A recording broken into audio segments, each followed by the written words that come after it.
Hello everyone, myself Manish Sehgal from Honest Studies. Today we are going to start a series of class 10 physics, class 10 ICSE physics, and the first chapter is force. हम force से बात शुरू करेंगे. Force की series बनेगी, then work energy power, then machine and then इस तरीके से सीरीज चलेंगी. तो आज हम बात करते हैं पहले चैप्टर फोर्स की, और इस चैप्टर का नाम फोर्स है, बट इट कंटेन्स, इस चैप्टर के अंदर एक्चुअली है क्या, it contains movement of force and the main topic is torque. Torque की बात शुरू करें, पहले फोर्स समझ लेते हैं. फोर्स है क्या? तो we can say force is a pull, it's a push. एक पुल हो सकता है, एक पुश हो सकता है, एक कंप्रेशन हो सकता है,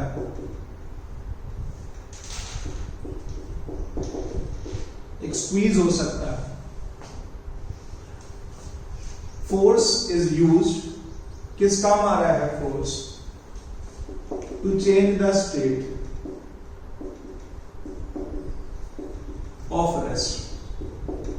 अगर ऑब्जेक्ट रुकी हुई है तो उसको चला सकता है. To change the state of motion.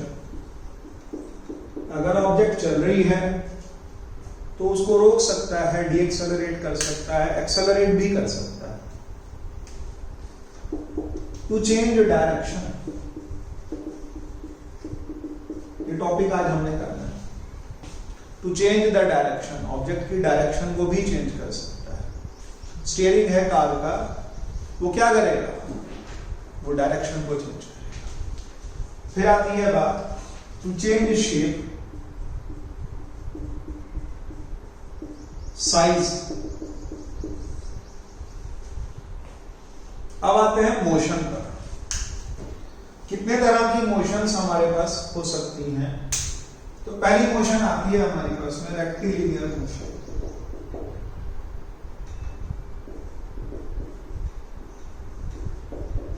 What is rectilinear motion? Object straight path में चले तो उसको रेक्टिलिनियर मोशन बोलते हैं. सेकंड आ गया हमारे पास, इसी में एक और लग जाता है curvilinear motion.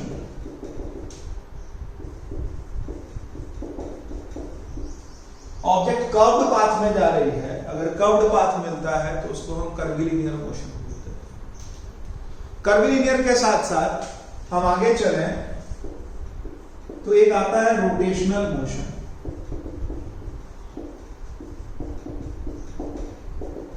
This is our today's topic, rotational motion.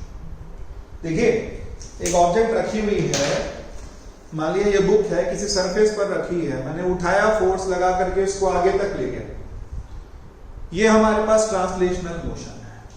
एक टेबल यहां रखा है, मैंने टेबल यहां से खींच करके इस तरफ ले आया, ये ट्रांसलेशनल मोशन है. चेयर रखी है, मैंने खींच के अपनी तरफ कर ली, ये ट्रांसलेशनल मोशन है. Then what's rotational motion? Rotational motion के लिए आपको एक एक्सिस फिक्स करनी पड़ेगी and the object will rotate about that axis. उस एक्सिस के अबाउट ऑब्जेक्ट रोटेट करेगी. मान लिया ये एक्सिस मैंने फिक्स करी, अब मैंने फोर्स लगाया, now it is rotating. It is rotating about the fixed axis. कौन सी एक्सिस हो गई? ये. लाइन ऑफ एक्सिस कौन सी हो गई? ये लाइन ऑफ एक्सिस. ये 3D मोशन है. मोशन तो आपके पास में 2D दिखेगा, लेकिन यहां पर 3 डायमेंशंस चलती. कैसे 3 डायमेंशंस चलती? ये डायमेंशन ऑफ एक्सिस है, ये डायमेंशन ऑफ एक्सिस हो गई, ये डायमेंशन ऑफ फोर्स हो गई, और ये डायमेंशन ऑफ रोटेशन हो गई. फोर्स आपका कैसे लग रहा? ऐसे लग रहा. ये आपने फोर्स लगाया, ये एक्सेस थी, ये फोर्स था, ये रोटेशन था. इसी चीज को क्लियर करना है. तो यही टॉपिक हमारा आज हमने समझना है, दैट इज रोटेशनल मोशन. अब आती है बात, तो यहां पर एक वर्ड हम यूज कर लेंगे, एक नाम हम यूज कर लेंगे, और उस नाम को हम क्या बोलेंगे? उस नाम को बोलेंगे मूवमेंट ऑफ फोर्स. क्लास 10 तक ज्यादा नेम जो हम यूज करते हैं, we use the name movement of force.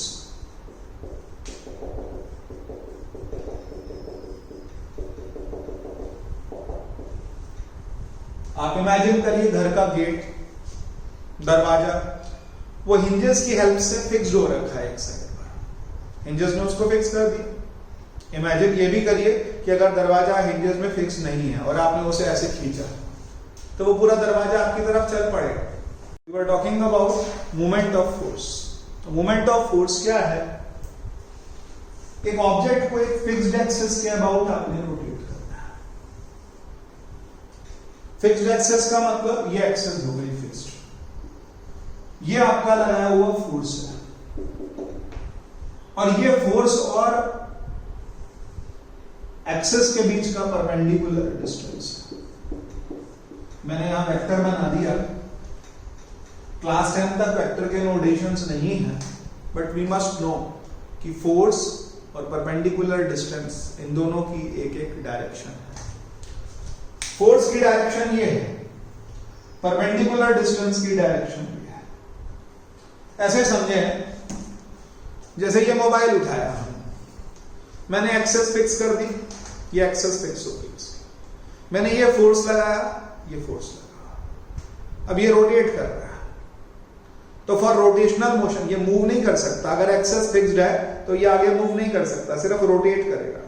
ये रोटेशन ही समझनी है आज के टॉपिक में। मैंने ये फोर्स लगाया, ये डायरेक्शन ऑफ फोर्स आ रही है, ये परपेंडिकुलर डिस्टेंस है। मान लीजिए मोबाइल का ये डायगोनल जो मैंने लिया, ये परपेंडिकुलर डिस्टेंस है, ये फोर्स है और ये रोटेशन है। हम बात कर रहे थे मूवमेंट ऑफ फोर्स की। क्या है actually movement of force? Movement of force का मतलब, एक पहले तो मूवमेंट ऑफ फोर्स की पहली कंडीशन ये है कि आपने ऑब्जेक्ट को एक एक्सिस पर फिक्स कर देना। जब फिक्स हो जाएगी तब आप जब फोर्स लगाएंगे तो रोटेशनल मोशन प्रोड्यूस। तो रोटेशनल मोशन के लिए पहली कंडीशन निकल करके आएगी कि एक्सिस फिक्स हो जाए। मान लीजिए पूरा बोर्ड है, ये बोर्ड को मैंने 4 किलो से ठोक रखा है, ठीक है। अब इस बोर्ड को मान लीजिए मैं ये वाली कील भी निकाल देता हूं, ये वाली कील भी निकाल देता हूं, ये वाली कील भी निकाल देता हूं, एक तरफ फिक्स हो रखा है। अब जब मैं ये वाली कीलें निकालूंगा तो बड़ा ऑब्वियस है कि नीचे गिरे, कि नीचे को आने लगेगा, मुझे उसको नीचे नहीं गिरने देना। मैंने यहां से फोर्स लगा देना, ऐसा एक फोर्स लगाऊंगा, एक डायगोनल फोर्स लगाऊंगा। अपने दिमाग से मेरे को लग रहा है कि मेरे को ऐसा फोर्स लगाना चाहिए ताकि नीचे को ना गिरे। अब इसी बोर्ड को समझ लीजिए और ये पूरी एक्सेस समझ लीजिए। अब आप ये दिमाग में रखिए कि ये वाला एंड फिक्स्ड है, बाकी सारे एंड्स फ्री हैं। मुझे इसको गिरने से बचाना है, मैं कहां से पकड़ूं? पहला केस, मैं यहां से पकड़ूं, यहां से फोर्स लगाऊं, यहां से फोर्स लगाऊं, किस तरफ से फोर्स लगाऊं? तो I will apply my force from the farthest position. Farthest क्यों? जितना डिस्टेंस ज्यादा होगा उतना ही ज्यादा मूवमेंट ऑफ फोर्स प्रोड्यूस होगा by applying the least force. मैं कम से कम फोर्स लगा करके इस पूरे सिस्टम को रोक सकता हूं। अब दिमाग में आ रहा होगा व्हाई नॉट फ्रॉम हियर? आप कर भी देखेंगे। अब यहां से जब फोर्स लगा के देखेंगे तो डिस्टेंस कम होगी, फोर्स ज्यादा होगी, और डिस्टेंस ज्यादा होगी तो फोर्स कम जाएगी। बट पॉइंट इज, पहली चीज कि रोटेशनल मोशन हुई कैसे? तो रोटेशनल मोशन का मतलब बाकी सब जगहों से आप ऑब्जेक्ट को फ्री कर दो, लेकिन एक पॉइंट पर ऑब्जेक्ट को आप फिक्स कर दो। फिक्स करने के बाद आपने फोर्स लगाना शुरू किया।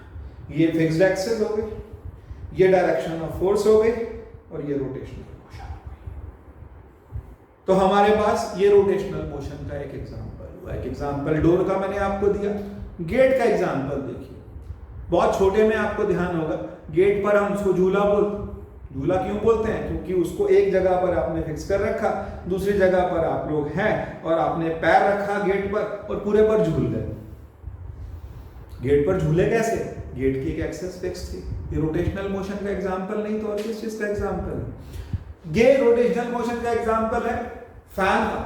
Fan is the example of rotational motion. एक टॉर्क लग रहा है। कार में क्या लगता है?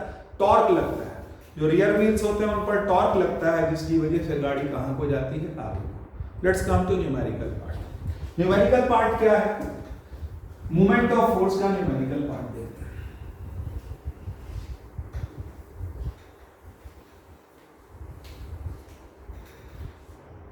ये मैंने फिक्स्ड एक्सिस ली, इसको मैंने एक्सेस बोला। एक्सेस का इंपॉर्टेंस बहुत ज्यादा, बिना एक्सेस के आप रोटेशनल मोशन इमेजिन नहीं कर सकते।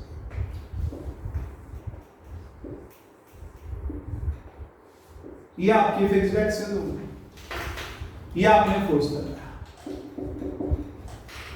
और ये परपेंडिकुलर डिस्टेंस होगी।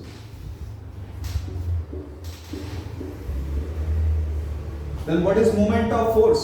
Moment of force is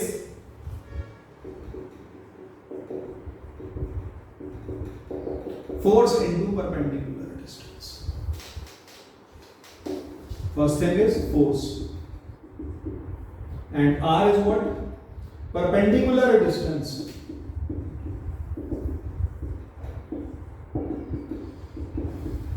of force from fixed axis. इस फिक्स्ड एक्सिस से परपेंडिकुलर डिस्टेंस ये 90 डिग्री है। इसका मतलब डायरेक्शन में भी या डिस्टेंस में भी डायरेक्शन है। हाँ, डिस्टेंस भी आप डायरेक्शन के साथ ले रहे हैं। डिस्टेंस का डायरेक्शन है, फिर समझिए 3D में डिस्टेंस का डायरेक्शन ये है, फोर्स का डायरेक्शन ये है अलोंग द बोर्ड, और एक्सिस कहां को जा रही है? ऊपर। इस बोर्ड वाले एग्जांपल से समझिए, ये एक्सेस है, ये एक्सेस है मेरे पास वर्टिकल में, ऐसे में आ रही है, सरफेस के परपेंडिकुलर आ रही है, ये डायरेक्शन ऑफ फोर्स है। एक्सेस उधर हो गई, ये डायरेक्शन ऑफ फोर्स हो गया, और उसके बाद दूसरी चीज परपेंडिकुलर डिस्टेंस ही है, इसे हमने टॉर्क कह दिया। अब एक दिमाग में आ रहा होगा, जी सर जो टॉर्क की डायरेक्शन है या मूवमेंट की डायरेक्शन है वो किस तरफ होगी? मूवमेंट की डायरेक्शन एक्सेस के परपेंडिकुलर, वो मूवमेंट की डायरेक्शन होगी, मूवमेंट की डायरेक्शन एक्सेस के। या फिर ये कह सकते हैं क्लास 10 के लेवल पर मैं ये समझा सकता हूं कि जो फोर्स की डायरेक्शन है एक चीज, दूसरा परपेंडिकुलर डिस्टेंस की डायरेक्शन, ये फोर्स की डायरेक्शन, ये परपेंडिकुलर डिस्टेंस की डायरेक्शन, और इन दोनों के परपेंडिकुलर, इन दोनों के जो परपेंडिकुलर आएगा उसको हम क्या बोलेंगे? जो एक्सेस की डायरेक्शन है उसे हम moment of force. Numerically moment of force is given by force and perpendicular distance. देखो किसी भी चीज को आपने रोटेट करना है तो उसके लिए एक वैल्यू फिक्स चाहिए, जिसको आपने क्या कह दिया? Moment of force. अब मोमेंट ऑफ फोर्स की वैल्यू फिक्स्ड है, इसके लिए दो चीजें हैं आपके पास, एक फोर्स है और एक डिस्टेंस है। या तो आप फोर्स बढ़ा लो, डिस्टेंस कम कर दो, एक केस, या फिर आप फोर्स घटा दो, डिस्टेंस को बढ़ा दो, दूसरा केस। तो क्या चाहेंगे? आई थिंक हम लोग को यही लगेगा कि हम डिस्टेंस बढ़ा दें और कम से कम फोर्स लगाना पड़े। यही तो बोर्ड के एग्जांपल में मैंने किया कि डिस्टेंस ज्यादा ले लो, मैं यहां से फोर्स लगाऊं तो मैं इसको रोक सकता हूं। तो रोकने के लिए मुझे फोर्स कहां लगाना पड़ रहा है? फारदेस्ट पोजीशन पर मुझे फोर्स लगाना पड़ रहा है। आप एक एग्जांपल और लीजिए, स्क्रू ड्राइवर होता है, स्क्रू ड्राइवर को कैसे करते हैं? इतना लंबा होता है, ऐसे लगा रखा है, और आप उसको आराम से रोटेट कर सकते हैं। तो आराम से कैसे रोटेट कर सकते हैं? इसीलिए क्योंकि डिस्टेंस ज्यादा है। और केस समझिए, एक क्लॉ हैमर आता है हम लोग के यहाँ। क्लॉ हैमर क्या होता है? कुछ हैमर्स में ऐसा सिस्टम रहता है कि हैमर का जो दूसरा पार्ट होता है वो इस तरह से खुला हुआ होता है, कील को आप फंसाएं और कील निकाल लें।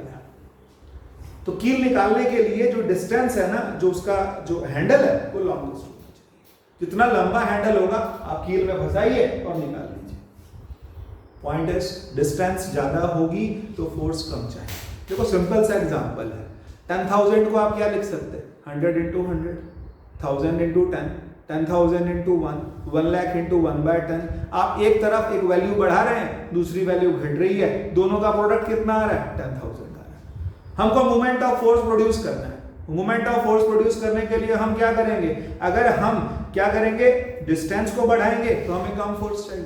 क्वेश्चन आता है एग्जाम में, why handles of doors are provided at the farthest position from the hinges? आप सोचे ना, बीच में लगाते हैं फोर्स क्या? दरवाजा खोलने के लिए, या हैंडल से लगाते हैं? जितना ज्यादा दूर हैंडल होगा उसको खोलना उतना इजी होगा। क्या जरूरत पड़ रही है आपको? डिस्टेंस ज्यादा होगी तो फोर्स क्या चाहिए? कम चाहिए, और डिस्टेंस कम होगी तो फोर्स ज्यादा चाहिए।